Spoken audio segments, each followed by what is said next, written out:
Welcome back to the channel. If you have been working on a complex project in Fusion 360, you know that your screen can quickly become a cluttered mess of lines, curves, and dimensions. Today, I am going to show you exactly how to show or hide your sketches to keep your workspace clean and efficient. Whether you are trying to isolate a specific profile for an extrusion, or you just need to clear up your view to inspect a 3D model, mastering these visibility controls is essential for any designer.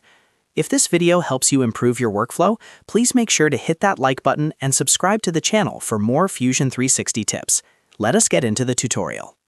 The primary place for managing your design elements is the browser panel, located on the left side of your screen. This is your command center for everything inside your workspace. To start, navigate to the top level of your component or design tree and look for the folder labeled Sketches. If it is collapsed, simply click the small arrow to the left of the folder name to expand it. Once expanded, you will see a list of every sketch you have created in that file. To show or hide a single specific sketch, look for the small eye icon positioned directly to the right of the sketch name. If the eye is fully visible, the sketch is active and currently being rendered in your viewport. If you click that eye icon and it becomes crossed out or grayed out, the sketch is hidden. You can toggle this back and forth as many times as you need to reveal or mask your work. Now, what if you have a dozen sketches active and you want to clean up the entire screen in one go? You do not have to click them one by one. Go back to that main Sketches folder in the browser panel where you first expanded the list. Right next to the folder name, there is also an eye icon. Clicking this icon acts as a master switch.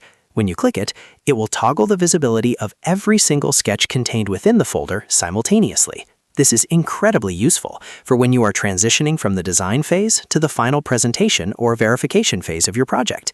By keeping your workspace organized, you save significant time and reduce errors in your modeling process. It's a simple habit, but one that makes a huge difference in your productivity. I hope this walkthrough helps you master your viewport navigation.